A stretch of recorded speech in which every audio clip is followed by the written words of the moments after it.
Hello and welcome to Bhanu's Corner. Vinayaka Chaturthi நெருங்கிடுச்சுங்க.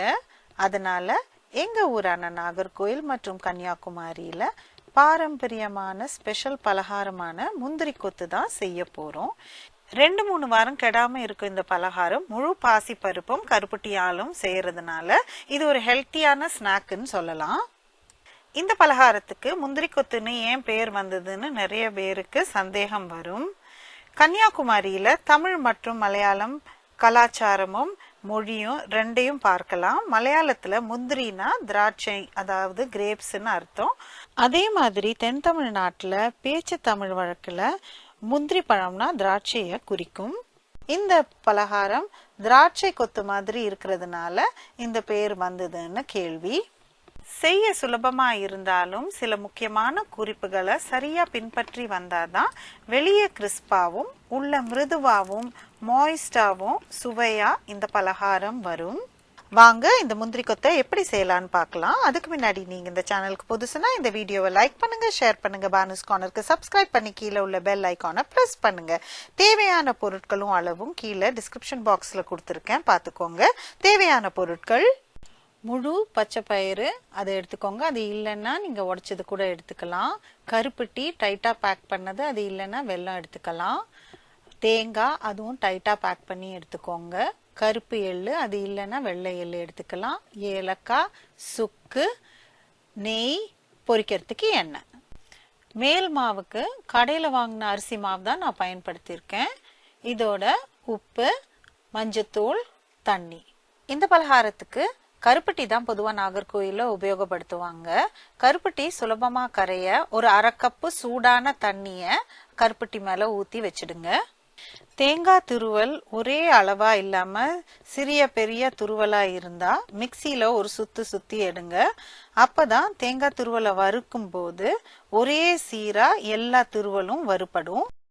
இனி முழு பாசி பருப்பை ஒரு மீடியம் லோ ஹீட்டில் ட்ரை ரோஸ்ட் பண்ணி எடுக்கணும். கைவிடாம கிளறி எல்லா பருப்பும் எல்லா பக்கமும் ஒரே சீரா வறுபட்டு வாசனை வந்து லைட் ப்ரௌனா கலர் மாறும் வரை நீங்க வறுத்து எடுக்கணும். அதை ஒரு பிளேட்ல மாத்தி நல்லா ஆற விட்டுடுங்க. பாசி பருப்பு ஆறுற சமயத்துல எள்ளை பேன்ல போட்டு அது வெடிக்கும் அளவுக்கு கிளறி விட்டு வறுத்து எடுத்து ஒரு பிளேட்ல மாத்திடுங்க. இனி பேன்ல 1 ஸ்பூன் நெய் விட்டு சூடாக்கி தேங்காய் துருவலை போட்டு கிளறி விடுங்க.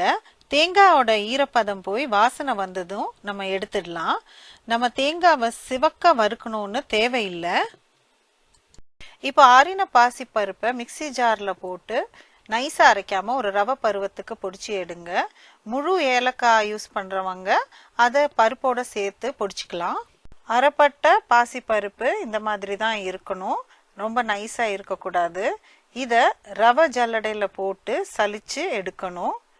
ஜல்லடையில தங்கி இருக்கிற குருணைய திருப்பி நம்ம மிக்சி ஜார்ல போட்டு அரைச்சி எடுத்து சலிச்சுக்கலாம்.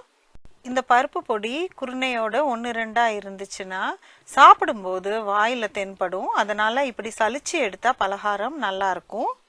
இப்போ இந்த பருப்பு பொடியோட வறுத்த தேங்காய் துருவல், எள்ளு, ஏலக்காய பொடியா சேர்க்குறீங்கன்னா அதையும் சேர்த்து சுக்கு பொடியும் சேர்த்து நல்லா கிளறி விடுங்க. வெந்நீர்ல போட்ட கருப்பட்டி இப்போ ஓரளவு கரைஞ்சிருச்சு. அதை அடுப்புல வச்சு சூடாக்கி முழுசும் உருக்கி விட்டு எடுங்க. ரொம்ப கொதிக்க விடணும்னு தேவையில்லை, பாகுபதம் எதுவும் வரக்கூடாது. உருக்குன கருப்பட்டியில உள்ள தூசி எடுக்க ஒரு ஸ்ட்ரெயினர் வழியா ஒரு பேன்ல டைரக்டா விடுங்க. அடுப்பு ஒரு மீடியம் ஹீட்ல சூடு பண்ணி இந்த கருப்பட்டி தண்ணியை கொதிக்க விடுங்க. இப்பதான் நான் ஒன்று முக்கியமா சொல்லணும்னு நினைக்கிறேன். கொதி வந்த உடனேயே அடுப்பை ஆஃப் பண்ணிடுங்க. தயார் செய்த மாவு கலவையை போட்டு நல்லா கிளறி விடுங்க. அந்த மாவு அந்த கருப்பட்டி தண்ணியை உறிஞ்சி எல்லாம் ஒன்று சேர்ந்து ஒட்டாம வரும். இண்டக்ஷன் ஸ்டவ் இல்லைன்னா என்ன மாதிரி ஃபிளாட் ஸ்டோவ் டாப்பை உபயோகப்படுத்துறீங்கன்னா நீங்க பேன்லேருந்து இறக்கி விட்டு மாவை கிளறணும். என் கேமராவை இப்போ நான் மாற்ற முடியாததுனால நான் பேனை தூக்கி கிளறி விடுறேன், இல்லைன்னா சூடு ஏறிக்கிட்டே இருக்கும். பூர்ணம் எல்லாம் ஒன்று சேர்ந்து வந்த உடனே ஒரு பிளேட்டுக்கு மாற்றணும். பாகு பதத்துக்கு நீங்கள் கருப்பட்டியை காய்ச்சினா பூர்ணம் நல்லா ஹார்ட் ஆகிடும். போன முறை எனக்கு அப்படிதான் ஆச்சு. அதனால தான் நான் திரும்ப திரும்ப பாகுபதம் தேவையில்லைன்னு சொல்றேன். பேன்ல இருக்கிற சூட்லேயே இந்த பூரணம் இறுகிடும் பாருங்க. கரெக்டா இருக்கு பதம். இப்போ அதை நம்ம ஒரு பிளேட்டுக்கு டிரான்ஸ்ஃபர் பண்ணிடுவோம். இல்லைன்னா ரொம்ப ஹார்ட் ஆயிடும். இது கரெக்டா இருக்கு பதம். இனி சூடு ஆறின பிறகு பூர்ணத்தை உருண்டையா பிடிச்சு வைக்கலாம். இந்த அளவுக்கு 10 பூர்ண உருண்டை வந்தது. நெய் தடவுன கையால நம்ம உருட்டி வச்சுக்கலாம். நீங்க பாகு பதத்துல கருப்பட்டியை உருக்கி மாவுல ஊத்தினா பூரண மாவு சூடா இருக்கும் போதே பிடிக்கணும். இல்லைன்னா பூரணம் ஹார்டாகி போய் உருட்டவே வராது. அதனாலதான் இந்த மாதிரி கருப்பட்டி கொதி வந்ததும் நம்ம மாவை சேர்த்தா எந்த பிரச்சனையும் இருக்காது. பூர்ணத்தை அழகா நிதானமா பிடிச்சு வைக்கலாம். அடுத்ததா உருட்டி வச்ச பூர்ணத்தை ஒரு மணி நேரமாவது செட் ஆக விடணும். உடனே மேல் மாவுல முக்கி நம்ம வறுத்து எடுத்தானா பூரணம் உதிர்ந்து வெளியில வர சான்ஸ் இருக்கு. இந்த ஸ்டெப்பையும் நீங்க மறக்காம கடைபிடிக்கணும். பூர்ணம் செட் ஆகும் நேரத்துல நம்ம வெளி மாவு பண்ணிடலாம். அதுக்கு அரிசி மாவுல உப்பு, மஞ்சத்தூள், தண்ணியும் சேர்த்து நம்ம கரைச்சி எடுக்கணும். மேல் மாவு பதத்தை இப்ப பார்க்கலாம்.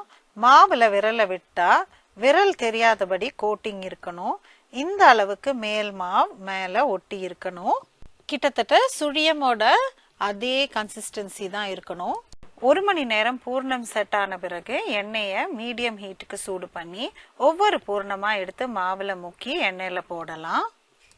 ஒரு பக்கம் வெந்த உடனே நம்ம அதை திருப்பி போட்டு மறுபக்கமும் வெந்த உடனே எடுத்துடலாம். உங்களால முடிஞ்சா 3 உருண்டைய ஒன்னா எடுத்து மேல் மாவுல முக்கி ஜாகிரதையா எண்ணெயில போட்டு பொரிக்கலாம். பூரண பொருட்கள் எல்லாமே ஏற்கனவே குக் ஆனதுனால வெளியே உள்ள கோட்டிங் குக் ஆனதும் திருப்பி போட்டு மறுபக்கமும் குக் ஆனதும் எடுத்துடலாம்.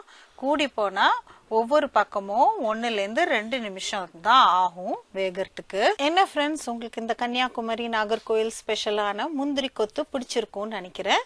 நீங்களும் இந்த விநாயக சதுர்த்திக்கு இந்த முந்திரி கொத்தை விநாயகருக்கு படைச்சு கொண்டாடுங்க. உங்களுக்கு இந்த வீடியோ பிடிச்சிருந்ததுன்னா லைக் பண்ணுங்க, ஷேர் பண்ணுங்க. பானுஸ் கார்னருக்கு சப்ஸ்கிரைப் பண்ணி கீழே உள்ள பெல் ஐகானை பிரஸ் பண்ணுங்க. அனைவருக்கும் இனிய விநாயக சதுர்த்தி நல்வாழ்த்துக்கள். அடுத்த வீடியோல சந்திப்போம். தேங்க்யூ. பாய்.